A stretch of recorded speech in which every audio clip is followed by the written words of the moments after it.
할렐루야. 오늘도 주일 예배를 함께 하시는 모든 성도님들을 주님의 사랑으로 축복하고 환영합니다. 잘 오셨습니다. 여러분, 나라가 많이 어렵습니다. 위하여 기도를 부탁드리겠습니다. 정말 이 시기일수록 우리는 더 깨어 기도해야 되고, 나라와 위정자들을 위하여서, 또 어려운 이웃을 위하여서 기도해야 됩니다. 그럼 원래 12월 달에는 온 나라가, 그리고 우리 많은 사람들이 어디에 힘을 쓰죠? 구제와 섬김에 힘을 씁니다. 왜냐하면 날이 너무 추워지는 겨울이 다가오기 때문이죠. 올해도 날은 여전히 춥습니다. 올해는 여느 때보다 더 추위를 많이 타는 해가 될 수도 있을 것 같습니다. 근데 나라가 이렇다 보니까, 어렵다 보니까 많은 사람들이 그 일에 집중하느라, 물론 당연히 집중해야 되는 게 맞습니다. 그러나 그 집중함에 있어서 힘이 분산되어서 이 어렵고 힘든 이웃을 돕는 일을 소홀히 여길까 걱정이 되는 상황입니다. 여러분, 우리는 더 깨어 기도하면서 우리에게 허락하신 이 구제와 섬김의 사역, 사랑의 사역을 능히 감당해야 될 줄 믿습니다. 지난주에 우리가 구제에 관하여서요, 이웃과 우리 관계성에 대해서 함께 살펴보았다면, 오늘은 기도에 관하여서 하나님과 우리의 관계성에 관하여서 함께 살펴보길 원합니다. 여러분, 오늘 본문은 사실 굉장히 익숙하면서도 낯선 본문이시죠. 왜냐하면 주기도문은 우리가 언제 합니까? 예배를 마칠 때 하죠. 그래서 단순히 암기하면서 넘어갈 때가 사실 참 많아요. 그리고 사실 주기도문을 생각하면서 외우면 틀려요. 경험 있으시죠? 뭔가 내가 의미를 찾고자 하면은 뭔가 걸려 넘어진단 말이에요. 그래서 아무 생각 없이 정말로 수백 번 수천 번 외웠던 그거를 다시 반복한다 하면 술술술술 안 틀리고 넘어갈 수 있다는 거죠. 근데 사실 주기도문은 이것보다 훨씬 더 큰 의미가 있습니다. 예배를 마쳤다, 이야, 그게 아니라 우리에게 훨씬 더 중요한 의미와 가치를 두고 있는 거죠. 왜냐하면 이 기도를 예수님께서 우리에게 가르쳐 주셨기 때문입니다. 여러분, 모든 모임은 그 모임이 존재하는 목적과 가치와 비전을 나타내는 선언문이라는 것이 있어요. 오늘 이 시대는 정관을 그렇게 사용하죠. 우리 단체는, 우리 기관은, 우리 모임은 이런 목적으로 모였고 앞으로 이런 방향성을 향해 나아간다, 이런 일을 하겠노라 라고 선포하는 거죠. 군대에 가면 복무신조라는 것이 있습니다. 군인들은 이런 가치를 가지고 우린 살아간다 라는 것을 나타내는 것이죠.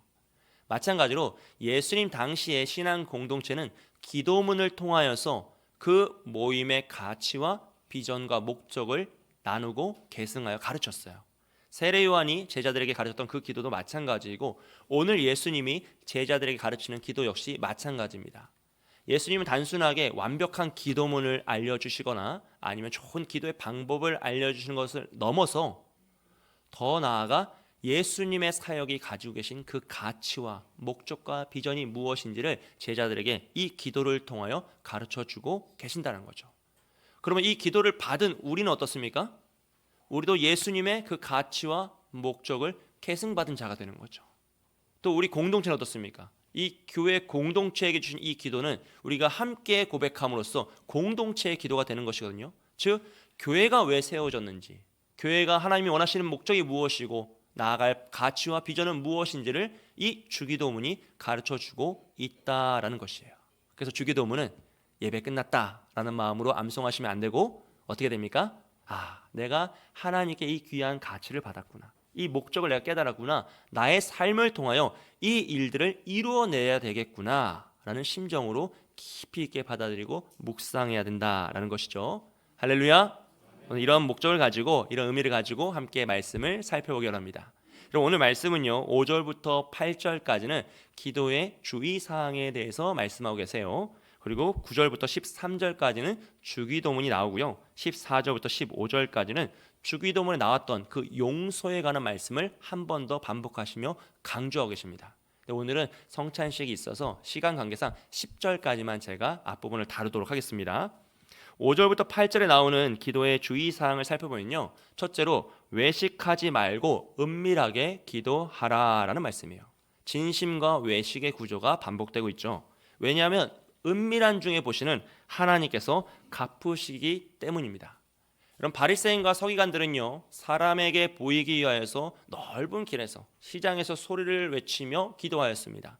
그들은 하나님께 기도하는 것 같았지만 사실은 사람을 향해 기도하고 있어요. 그 내용을 잘 들어보면 하나님의 말씀을 순종하는 것 같았고 대단한 일을 한 것 같았지만 그 목적은 무엇입니까? 많은 사람들에게 자신의 의를 자랑함으로써 사람들이 자기를 추앙하고 자기를 더 높이고 자기를 잘 섬길 수 있도록 칭찬할 수 있도록 그들을 조종하는 것이었습니다. 그래서 바리새인과 서기관들의 기도는요, 그 목적과 대상에 문제가 있는 거죠. 하나님을 향하지 않고 사람들을 향하고 있고 하나님을 위하여 하나님의 뜻을 구하는 것이 아니라 나의 의를 드러내는 것이 그들의 목적이었던 것이죠. 잘못된 것입니다. 그래서 예수님은요, 우리에게 이런 외식하는 자의 기도를 하지 말고 은밀한 곳에 골방에 가서 기도하라라고 말씀하세요. 근데 사실 오늘날은 이제 기도를 안 해서 문제지 외식하는 기도는 거의 없습니다. 여러분, 솔직하게 우리가 뭐 누구에게 드러나기 위해서 기도를 합니까? 기도 자체를 안 하시잖아요. 그러니까 기도를 안 해서 문제인 거지 뭐 기도를 많이 해가지고 내가 요즘 3시간씩 기도하느라고 좀 피곤하다 이런 말을 하지 않아요. 왜? 기도를 안 하니까요. 사실은 오늘날도 이런 일이 있어야 되는데 이런 일이 이제 거의 없어요. 기도를 안 해서요. 사랑하는 여러분, 기도를 하시길 축복합니다. 2024년이 얼마 남지 않았어요. 얼마 남지 않았어요, 여러분. 그러면 올 해를 기도하지 않고 어떻게 마무리하실 겁니까? 그리고 기도하지 않고 어떻게 새해를 맞이하시겠어요? 여러분, 바쁜 일정 가운데 휩쓸려 올해를 마무리하시고 내년을 맞이하지 않으시기를 소원해요. 기도로 올 한 해를 잘 마무리하시고 또 내년을 기도로 준비함으로써 소망하고 소원하며 새해를 맞이하시기를 축복합니다. 그래서 어떻게 하시면 되죠?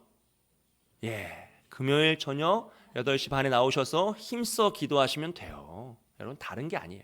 함께 모여서 힘써 기도하면 주님께서 우리의 기도를 들으시고 응답하실 줄 믿습니다. 그 후에 외식의 문제를 좀 다뤘으면 좋겠어요. 저도 이제 외식의 문제를 심각하게 다루고 싶은데 기도를 안 해서 외식이 없으니까 다루기가 참 애매하다. 애매해요. 이게 좀 뭔가 상상하면서 다룰 수는 없잖아요.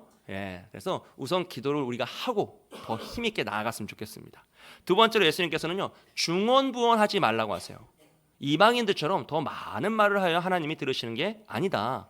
왜냐하면 하나님은 우리가 기도하기 전에 이미 우리의 필요를 다 알고 계시기 때문입니다. 여러분, 이방인들은요, 기도의 원리와 뜻이 잘못되었어요. 사실 기도가 아니죠. 그들은 중언부언하며 많은 말을 하여서 주문을 외우듯이 자신들이 많은 말을 하면 신을 조종할 수 있을 것이라 생각했습니다.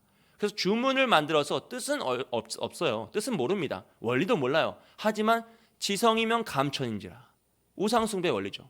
우리가 빌고 빌어서 그 신을 감동시켜서 이 자리로 끌어오는 거예요. 그 신이란 존재, 우상이란 존재의 능력을 이 시간 이 자리에 실현시키기 위해서 우리는 오로지 지성으로, 오로지 주문으로 힘써 부르고 부르는 겁니다. 그러니까 어떻게 되죠? 결국 여러분, 우상숭배는요, 신을 조종하는 거예요. 나의 의와 나의 힘과 나의 노력을 통하여서 그 신, 그 어떤 신을 이 자리에 끌어와서 내가 원하는 걸 이루어내라. 지금 나는 이것을 원하니 그것을 나에게 주라라고 요청하는 것이죠. 여러분, 결국 이것은 기도가 아닙니다. 자신의 목적을 위하여서 신을 이용하고 그 신을 조종하고자 하는 욕망인 것이죠. 여러분, 그래서 예수님은 이것을 해결하기 위해서요, 우리에게 첫째로 골방에서 은밀하게 기도하라라고 하세요. 이 골방은 이제 기도에 적합한 내면과 외면의 모든 환경을 의미합니다. 우선 외면적으로 여러분, 당연히 좋은 장소가 좋은 것이에요. 맹모 삼천지교 다 하시잖아요. 당연한 거잖아요. 더 좋은 환경에서 우리가 기도할 수 있다면 얼마나 좋겠습니까? 물론 이제 모든 상황은 다 다릅니다. 그래서 성숙하신 분들은 어느 곳에서나 잘 기도하실 수 있어요. 하지만 신앙의 성장을 이루어 가시고 마음의 초신자이신 분들은 어떻게 합니까? 더 좋은 장소를 만들기 위해서 그 장소를 내가 지키기 위해서 힘을 써야 한다는 것이죠. 이런 외면적인 부분뿐만 아니라 내면적인 요소도 마찬가지입니다. 우리가 하나님 앞에 온전히 집중하여 기도하기 위해서 우리의 마음을 잘 추스려야 되죠. 가정에서 분노하여 싸우고 기도 시간이 됐다고 해서 주님의 이름을 부른다고 하여 기도가 되겠습니까? 자녀에게 쏟아부을 걸 다 쏟아 부어놓고 갑자기 예배 시간이라고 내가 기도를 하려고 하면 무엇인가 당황스러우신 것이죠. 그래서 우리의 마음이 이 욕망에 사로잡히지 않도록 분노에 넘어지지 않도록 우리는 그 내면을 언제나 항상 잘 갈무리하며 지켜야 한다는 거예요. 그래서 언제든지 하나님의 이름을 부르며 기도할 수 있는 그 마음의 태도를 가져야 한다는 거죠. 즉 골방을 만들어야 합니다. 그래서 그런 골방 가운데 있을 때 우리는 주님을 더 찬양할 수 있고 온전히 예배하며 기도할 수 있는 것이죠. 근데 독특한 것은요, 신앙이 성숙하신 분들일수록 교회와 예배를 사모하고 그것을 지키신다는 거예요. 왜냐하면 우리가 하나님께 기도하고 예배하는 데 있어서 교회만큼 좋은 장소가 있습니까? 없습니까? 없습니다, 여러분. 예배의 시간만큼 하나님께 집중하고 나의 외면과 내면을 다 집중하여서 기도할 수 있는 시간이 없습니다. 그렇기 때문에 성숙하신 분들일수록 교회를 떠나지 않는 거예요. 더 힘써 교회에 나오시고 더 예배를 사모하면서 기도하기를 힘쓰시는 거죠. 여러분, 여러분의 내면과 외면을 잘 추스리셔서 이 골방을 만드시기를 소원합니다. 두 번째로 예수님은요, 기도의 목적과 대상을 분명히 하라라고 말씀하세요. 여러분, 우리의 기도의 유일한 대상은 오직 하나님 한 분이신 줄 믿습니다. 우린 다른 그 누구를 위해서 기도하는 게 아니에요. 오직 하나님 한 분만을 바라보며 기도합니다. 그렇기 때문에 하나님이 어떤 분이신지, 어떤 가치와 목적을 가지고 계시고 나를 얼마나 사랑하시고 나에게 무엇을 원하시는지를 알아야만 합니다. 즉 올바른 목적을 알아야지만 우리는 오직 하나님께 바른 기도를 할 수 있다는 것이에요. 왜냐하면 기도는요, 우리가 하나님께 내 소원을 성취해달라고 간절히 구하고 이것이 필요한 이것을 채워달라고 구하는 시간이 아니라 하나님의 뜻을 분별하여 내가 받고 하나님의 뜻에 나를 맞춰가는 과정이기 때문입니다. 우린 필요에 의해서 하나님께 간구할 수 있습니다. 하지만 그 간구가 그 무엇보다 우선될 땐 우리는 넘어질 수밖에 없는 것이죠. 그 올무에 사로잡힐 수밖에 없는 것입니다. 그래서 우리의 목적은 오로지 하나님의 뜻을 깨닫는 것이에요. 그래서 우리는 하나님께만 집중하고 하나님만을 바라보며 주님의 뜻이 무엇일까 나에게 말씀하여 달라고 간절히 기도하며 그 모든 상황과 환경의 문제들을 주님께 올려드리는 그 기도를 해야만 하는 것이죠. 그리고 세 번째로 기도의 원리와 뜻을 분명히 하라라는 것이에요. 여러분, 우리의 기도는요, 지성이면 감천이 아닙니다. 할렐루야. 물론 우리는 더 열심히 최선을 다해서 기도해야 됩니다. 끝까지 붙잡고 기도해야만 해요. 하지만 그 원리 없이 무조건 내가 정성을 다했으니 하나님은 응답하시노라 라는 것은 잘못된 것이죠. 그건 전혀 성경적이지 않습니다. 우리는 하나님의 뜻을 분별하여서 이 원리를 잘 분별하며 나아가야 돼요. 그래서 주기도문을 단순 암기해서는 안 되는 것이에요. 예전에는 주여 100창, 할렐루야 100번 이런 기도도 있었습니다. 여러분, 물론 그걸 함에 있어서 얼마나 간절하면 그렇게 했겠어요. 그 간절함의 마음을 우리가 다 알죠. 하지만 그 방법에 있어서는, 그 원리에 있어서는 잘못될 수 있다는 것이에요. 그래서 우리는 더 하나님의 뜻을 잘 분별하여서 하나님이 원하시는 기도의 모습과 원리가 무엇인지, 우리는 어떻게 해야 하면 중언부언하지 않으며 하나님께만 집중하며 기도할 수 있는지를 말씀을 통해 배우고 함께 나아가야 한다라는 것이죠. 근데 우리가 이렇게 기도를 해보면요, 여러분 질문이 생기세요. 재미있는 질문입니다. 하나님이 우리가 기도하기 전에 이미 다 아신다고 하는데 우리는 왜 기도해야 하는가? 또 우리는 언제까지 어떻게 기도해야 하는가라는 거예요. 여러분, 한 번 기도한 것은 또 기도할 필요가 있습니까? 없습니까?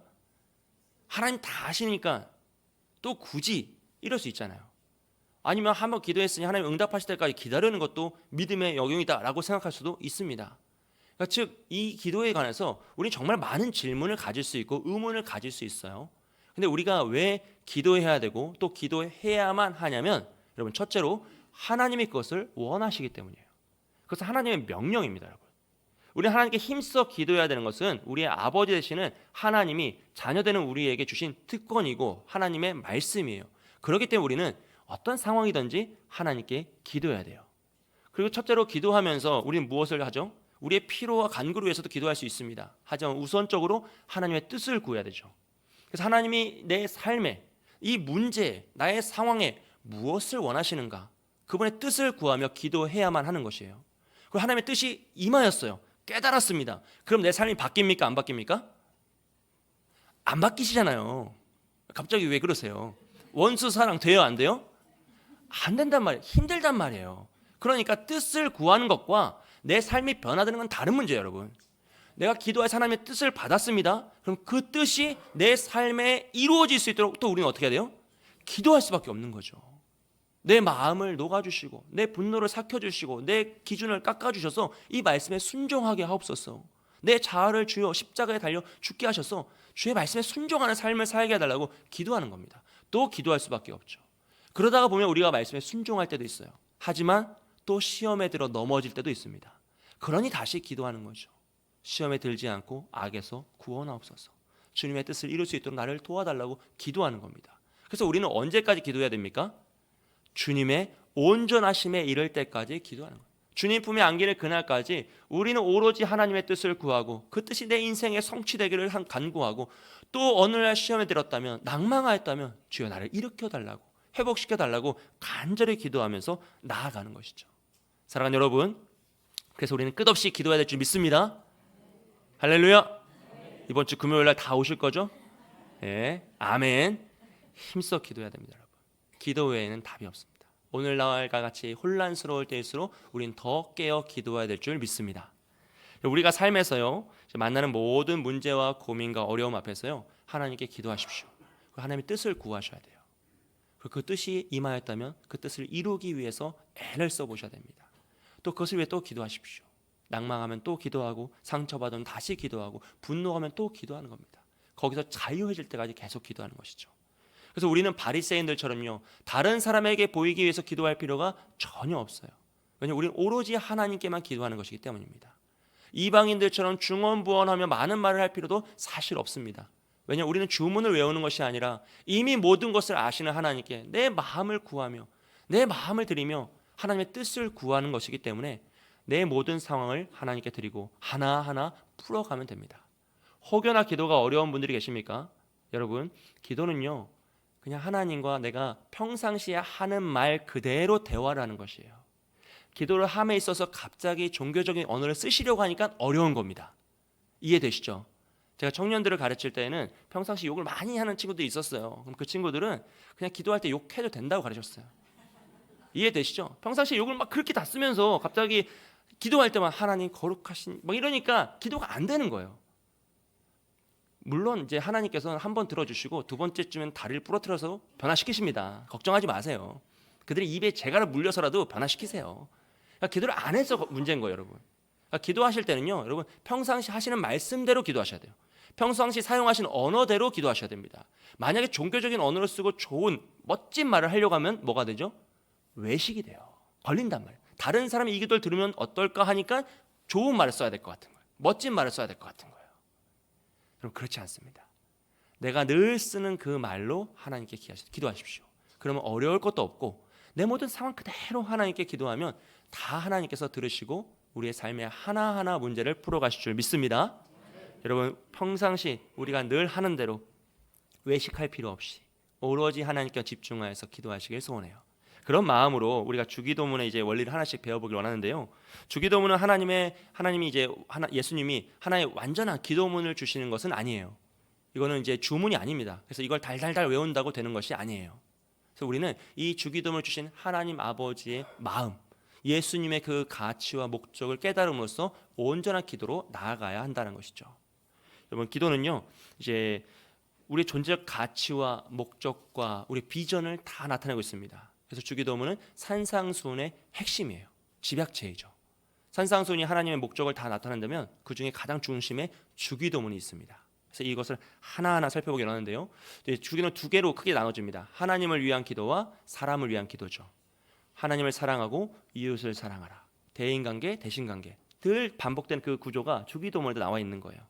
그래서 첫 번째로 하나님에 대한 기도를 살펴보면요, 우리 9절과 10절 말씀을 함께 읽겠습니다. 시작. 그러므로 너희는 이렇게 기도하라. 하늘에 계신 우리 아버지여, 이름이 거룩히 여김을 받으시오며 나라가 임하시오며. 아멘. 예, 하나씩 살펴보면요, 첫째로 하늘에 계신이라고 하는데요, 여러분 이 표현은 하나님의 존재성을 나타냅니다. 하나님은 어디에 계신다고요? 하늘에 계시죠. 즉 신입니다. 하나님은 전능의 신이요 창조의 신이요 모든 것을 아시는 전지전능한 신이에요. 그것을 인정하는 것이 기도의 시작입니다. 하나님은 하늘에 계시고 우리는 어디에 있습니까? 땅에 있습니다. 그러므로 하나님은 옳고 우리는 틀린 겁니다. 이 전제 조건을 인정하셔야지만 우린 기도할 수 있고 기도로 나아갈 수가 있어요. 만약 하나님이 틀리고 내가 맞다고 하면 어떻게 되죠? 기도할 필요가 없죠. 기도의 가치가 없어지는 거예요. 사랑하는 여러분, 하늘에 계신 하나님은요, 언제나 옳고 언제나 맞습니다. 땅에 있는 우리는 언제나 연약하고 언제나 부정하고 언제나 틀립니다. 그래서 우리는 하늘에 계신 하나님의 뜻을 구할 수밖에 없는 것이죠. 심지어 내가 이 땅에서 억울한 일을 당하고 원수에게 박해를 받고 어려움을 당할지라도 하나님은 여전히 옳고 나는 틀린 게 됩니다. 참 어렵죠. 어렵습니다, 여러분. 인정할 수가 없어요. 그래서 기도할 수밖에 없는 겁니다. 내 생각으로는요, 그걸 이해할 수가 없어요. 내 마음으로는 받아들일 수가 없어요. 우리의 삶에 찾아오는 그 모든 고난과 어려움이 왜 왔을까? 도대체 무엇일까? 하나님이 틀린 것이 아닌가? 하나님이 실수하신 것이 아닌가라는 생각이 우리 마음속에 들 때가 있다는 거예요. 하지만 여러분, 그 순간에도 우리는 꼭 기억해야 됩니다. 하나님은 언제나 옳고 우리는 틀립니다. 그래서 우리는 하나님께 기도할 수밖에 없는 것이죠. 사랑하는 여러분, 하나님은 전지전능의 하나님이시오, 우리의 모든 것을 아시고 모든 것을 도우시며 모든 것을 채우실 수 있는 하나님이신 줄 믿습니다. 그 믿음이 있을 때에만 우리는 기도할 수 있어요. 그 믿음이 없으면요, 기도할 필요도 없고 기도할 수도 없는 것이죠. 그 믿음이 없이 기도하는 것은 사실 주문을 외우는 것과 다르지 않습니다. 여러분, 오로지 하나님을 하나님으로 인정하심으로 기도로 나아가시기를 소원합니다. 두 번째로, 그 하나님이 우리의 아버지가 되신다 그래요. 여러분, 이것은 전능의 하나님과 우리의 관계성을 나타냅니다. 하나님은 초월의 하나님이세요. 우리와 비교할 수 없는, 우리와 함께 할 수 없는 초월의 영역의 하나님이신데, 그 하나님이 우리의 아버지 되심으로써 이 역설적인 구조를 통해 우리는 하나님께 기도할 수 있습니다. 하나님이 우리의 아버지 되시고 우리에게 자녀가 되는 그 신분을 주지 않으셨다면 우린 감히 하나님께 기도할 수가 없는 것이죠. 감히 누가 신에게 나아갈 수 있습니까? 어떻게 신에게 무엇인가를 요구할 수 있습니까? 그런 신분과 그런 권세는 아무에게도 없는 거죠. 오로지 하나님이 우리의 아버지 되시기 때문에 우린 하나님께 기도할 수 있고 하나님께 나아갈 수 있는 거예요. 여러분, 만약 이 아버지와 자녀의 관계성이 없잖아요. 그럼 우리는 어떤 존재가 되냐면 신의 장난감이 되는 것입니다. 신이 어느 날 무료함을 위해서 세상을 창조하고 사람들을 만들고 어떤 이에게는 축복하고 어떤 이는 심판하며 그냥 자기 마음대로 이 세상을 운영하는 것이에요. 누가 감히 그 신에게 불평할 수 있겠습니까? 누가 감히 그 신이 부정하다고 말할 수 있겠습니까? 아무것도 없는 거죠. 그냥 우리는 신의 장난감일 뿐이에요. 하지만 하나님께서는 우리를 그렇게 생각하시는 것이 아니라 천하보다 귀한 생명이요, 하나님의 가치요, 하나님의 아들, 딸로 여기시기 때문에 이 세상에 우리를 심으시고 하나님의 뜻을 성취하는 축복의 통로로 사용하셔서 우리가 이 세상 하나님의 뜻을 이루며 살아가는 거죠. 그렇기 때문에 우린 이 세상에서 잠시 고난을 만나나 실패하는 것이 아니고요, 어려움을 당하나 낭망하여 쓰러지는 것이 아니라 그 전능의 하나님의 뜻을 구하며 이 땅에서 더 온전한 믿음의 삶을 살아갈 수 있다는 것이에요. 이것이 바로 하나님과 우리의 관계성에서 시작되는 문제입니다. 여러분, 하나님 우리의 아버지 되심을 믿습니다. 하나님 우리 자녀에게 기도할 수 있는 특권을 주셨습니다. 그럼 우리는 더 힘써 기도할 수밖에 없는 것이죠. 세 번째로요, 이름이 거룩히 여김을 받으시오며 라고 그래요.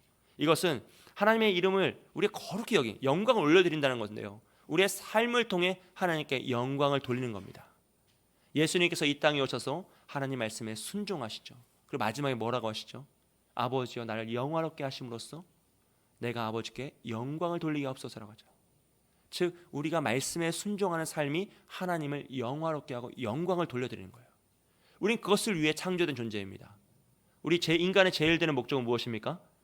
하나님을 영화롭게 하고 영원토록 그를 즐거워하는, 주님을 찬양하고 예배하며 하나님께 영광을 올려드리는, 우리의 모든 존재가 그것을 위해 이 땅에 존재하는 것이기 때문에 우리가 하나님 말씀에 순종하며 나아갈 때 우리는 하나님을 영화롭게 할 수 있고 그분의 이름을 거룩하게 여길 수 있게 한다는 것이죠. 여러분, 그러므로 우리 하나님께 영광을 돌리기 위해서요, 최선을 다해서 우리의 최고의 것으로 하나님을 찬양하고 예배해야 될 줄 믿습니다. 여러분, 존중과 존경을 담아서 하나님을 찬양하십시오. 예배하실 때 온 마음과 정성을 다해서 신령과 진정을 다해서 예배하십시오. 그것이 하나님께 영광을 올려드리는 정말 가장 좋은 방법입니다. 개인에게는 말씀에 순종하고 주님을 찬양하는 것이고요. 우리 교회 공동체로서는 더 온전히 예배하고 하나님의 뜻이 이 땅에 실현될 수 있도록 사역을 감당해 나아가는 것입니다. 사랑과 구제의 사역을 감당하고 하나님의 이름을 만천하에 알리며 복음의 역사를 일으키는 것이죠. 저는 바라기는 우리 서울 남부교회가 우리 모든 성도님들이 하나님의 이름을 거룩히 여기며 이 영광을 돌리는 우리와 우리 교회가 되기를 주님의 이름으로 축복드립니다.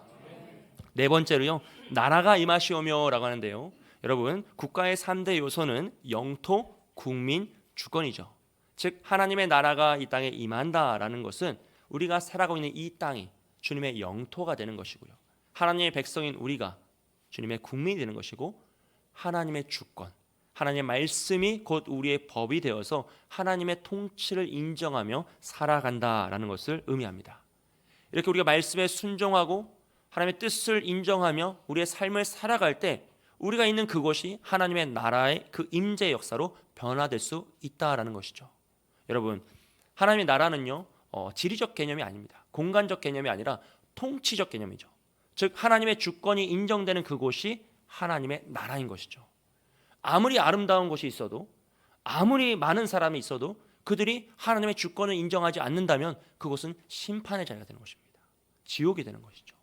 즉 우리가 어느 곳에 있든지, 비록 지금은 가시밭길을 걸을지라도, 지금은 좁은 길이요 우울하고 슬픔의 길을 걸을지라도 내가 그곳에서 하나님의 주권을 인정하며 말씀에 순종하기 위해 나아가면 그곳이 곧 하나님의 나라요, 하나님의 임재가 있는 역사로 바뀔 수 있다는 것입니다. 사랑하는 여러분, 여러분의 가정이 하나님의 나라로 변화되시길 축복합니다. 여러분을 통하여서 여러분이 하나님의 주권을 인정함으로 하나님의 말씀에 순종하기 애쓰는 그 삶을 통하여서 여러분의 삶의 영역이, 여러분의 직장과 여러분의 삶의 터전이 하나님의 나라로 변화되어야 하는 것이죠. 그럴 때 비로소 하나님께 우리는 영광 돌리는 삶을 살아갈 수 있습니다. 물론 궁극적으로 하나님의 나라는 주님의 재림을 통해 완성됩니다. 하지만 우리는 이미와 아직이라는 독특한 구조 속에서 이미 구원받은 자로서 아직 하나님의 나라가 도래하지 않았지만 나의 삶에서 말씀에 순종함으로 그 하나님 나라의 은혜를 누릴 수 있다는 것이에요. 이건 하나님이 주신 특권 중에 특권입니다. 여러분, 말씀에 순종하고 주님의 주권을 인정하심으로써 하나님의 나라의 은혜를 누리시기를 주님의 이름으로 축복드립니다. 다섯 번째로요, 뜻이 하늘에서 이루어진 것 같이 땅에서도 이루어지이다라 그래요. 여러분, 하나님의 뜻은 하나님의 나라 하늘에서 다 이루어집니다. 하늘에서 하나님의 뜻이 이루어지지 않은 적이 단 한 번도 없죠. 완성됩니다. 완전한 것이죠. 하지만 그 하나님의 뜻이 이 땅에 이루어지기에는 참 어려운 일입니다. 특별히 우리의 삶을 통해 완전히 성취된다는 것은 사실 불가능에 가까울 만큼 어렵고 힘든 일입니다. 하지만 우리가 하나님 안에서 하나님이 주시는 힘으로 하나님과 동행하며 하루하루 순종하며 나아갈 때 하나님 우리를 하나님의 온전하심으로 이끌어 가시고 우리가 다 완성하지 못하더라도 그 순종의 과정을 갚쳐 주시며 그것을 영광으로 받아 주신다라는 것이죠. 할렐루야. 그래서 우리는 다 완성을 위해 나아가는 것이 아니에요, 여러분. 오직 순종을 향해 한 걸음을 나아가는 것입니다. 그래서 연약할 수 있습니다. 부족할 수 있습니다. 낭망하여 넘어질 수도 있습니다. 그러나 그럼에도 불구하고 다시 순종으로 나아갈 때 하나님은 우리를 통해 하나님의 뜻을 이루시고 하나님의 완성, 온전함의 영광을 받아 주신다는 거예요. 그렇기 때문에 우리는 또 순종으로 나아갑니다. 여러분, 이 세상은요, 이 불신자들은 자신의 뜻을 위하여 살거나 다른 사람의 뜻을 위하여 살 수밖에 없어요. 자신의 뜻을 펼치기에 다른 사람을 조종하며 살거나 아니면 더 힘이 센 사람들이 그들의 뜻을 펼치기 위해 나를 조종하기에, 나는 조종당하며 살 수밖에 없는 구조입니다. 세상은 다 이 구조 안에 살아가요. 하지만 우리는 나의 뜻이나 다른 사람의 뜻이 아니라 하나님의 뜻에 순종하며 살아가는 자들입니다. 그래서 세상이 우리를 감당하지 못하는 거예요. 세상이 아무리 우리를 걸고 넘어지려 해도 우리는 왜 그들의 뜻을 따르지 않기 때문이죠. 심지어 나의 뜻을 따르지도 않습니다. 오직 하나님의 뜻을 따르기 때문에 우리는 이 세상에 참된 자유의 삶을 살고 그 무엇에도 걸리지 않으며 매이지 않는 축복의 삶을 살아갈 수 있다는 것입니다. 사랑하는 여러분, 성도는요 오직 하나님의 뜻을 따르는 자인 줄 믿습니다. 그 길이 때로는 어렵고 가시밭길이고요, 오해도 받고 비난도 받을 때가 있습니다. 내가 열심히 살았다고 하는데 결과가 잘 아름답게 다가오지 않을 때도 있음을 인정합니다. 그러나 그 길이 하나님의 뜻이기에 우리는 매일 그 길을 걸어갈 줄 믿습니다. 낙망하지 않고 포기하지 않고 순종하며 나아갈 때요, 주님 제가 이만큼 열매를 얻었습니다가 아니라 주여 이 부족한 자가 주의 말씀에 순종하기 위해 이렇게 걸어왔습니다 라는 그 길 가운데 하나님이 영광스럽게 받아주시고 우리를 칭찬하실 줄 믿습니다. 사랑하는 여러분, 우리가 꼭 기억해야 할 것이 있어요. 참 두렵고 떨리는 일인데요, 우리가 하나님의 영광을 위해 살아간다고 하지만 우리만 하나님의 영광을 드러내는 존재가 아니다라는 것을 기억하십시오. 우린 착각하기를 이 세상에서 창조될 때 우리만 특별히 창조되었고 영혼이 있으니까 우리만 하나님의 뜻을 이룰 수 있고 하나님께 영광 돌리는 존재라고 생각하시면요, 여러분 그렇지 않습니다. 하나님은 길가에 떨어진 돌멩이 하나로도 하나님의 뜻을 이루실 수 있습니다. 하늘에 나는 새 한 마리와 들뿐 한 송이로도 하나님의 영광을 드러내실 수 있습니다. 심지어 하나님이 창조하신 이 자연 세계에서요, 오로지 말씀에 불순종하는 존재는 누구밖에 없습니까? 사람밖에 없습니다. 모든 자연 만물은 오늘도 하나님께 순종함으로 하나님께 영광을 돌리고 있어요. 창조 이후로 단 한 번도 자연이 하나님께 반역한 적이 없습니다. 동물과 식물들이 단 한 번도 하나님께 영광을 돌리지 않은 적이 없다는 거예요. 즉 모든 세계는 하나님의 섭리 안에 운영되며 순종함으로써, 하나님의 뜻에 순종함으로써 오늘도 하나님께 영광 돌리고 있어요. 오로지 우리만 영광 돌리는 척했다가 또 분노했다가 좌절했다가 시험 들었다가 죄를 범하였다가 또 하나님을 찾았다가 이 일을 반복하고 있는 거예요. 여러분, 우리가 뭐라고 이 일을 감당하겠습니까? 우리의 능력과 우리의 탁월함이 아니고요, 하나님이 우리를 통해 영광 받고자 하셨기 때문에, 우리에게 이 귀한 직분과 역할을 맡기셨기 때문에 오늘 우리가 우리의 삶을 통해 하나님께 영광을 돌릴 수 있다는 것이에요. 여러분, 그 사실을 꼭 기억하세요. 내가 잘한 것이 아니고요, 하나님이 나를 통해 영광 받고 싶어 하십니다. 그래서 우리에게 생명을 주신 것이고 믿음을 주신 것이고 하나님을 찬양할 수 있고 기도할 수 있는 능력과 힘을 주신 거죠. 그래서 우리는 그 하나님을 힘입어서 더 하나님께 순종하며 나아갈 줄 믿습니다. 사랑하는 여러분, 우리에게 그 귀한 역할, 청지기의 역할을 맡기신 하나님을 의지함으로써 더 힘써 찬양하시고 더 온전히 기도하시는 저와 여러분이 되시길 주님의 이름으로 축복드립니다. 내용들을 함께 정리해 보겠습니다. 이미지를 한번 보시면요, 간단해요. 첫째로 하늘에 계십니다. 이것은 하나님의 존재성이죠. 하나님은 신이시고 우린 피조물입니다. 그래서 하나님은 옳고 언제나 맞으시고 나는 언제나 틀립니다. 그래서 우리는 기도할 수밖에 없습니다. 두 번째로 그 하나님이 우리의 아버지가 되어주세요. 아버지가 되지 않으셨다면 우리는 기도할 수 없습니다. 감히 예배할 수 없고 하나님께 나아갈 수 없어요. 그러나 하나님이 우리의 그 관계성, 아버지와 자녀의 그 특권, 자녀의 그 권세를 주셨기 때문에 우리는 하나님께 기도할 수 있는 이유와 근거가 생기는 거죠. 그리고 이름이 거룩히 여김을 받으시면 우리의 삶을 통해 하나님께 영광을 올려드려야 합니다. 나의 탁월함이나 자랑으로 하는 것이 아니고요, 말씀에 순종함으로써 나의 존재의 목적을 이루어 나가는 것이죠. 그리고 나라가 임하시오면 하나님의 뜻이 우리의 삶에 펼쳐지고요, 여러분의 삶의 영역에 실현되는 것입니다. 오직 순종을 통하여 그 역사가 일어나셨으면 좋겠습니다. 뜻이 하늘에서 이루어진 것 같이 땅에서도 이루어지이다. 우리의 삶의 가장 영광스러운 모습은요, 하나님의 온전하심을 닮아가는 것이죠. 지금은 비록 연약하여 다 이룰 수 없으나 하나님께서 우리를 이끌어 가실 줄 믿습니다. 하나님의 온전하심으로, 하나님 안에서 하나님이 주시는 힘으로 하나님과 동행하며 나아갈 때 우리는 완성, 온전함의 단계에 이룰 줄 믿습니다. 이 고백으로 힘써 기도하시는 저와 여러분이 되시길 주님의 이름으로 축복합니다. 함께 기도하겠습니다.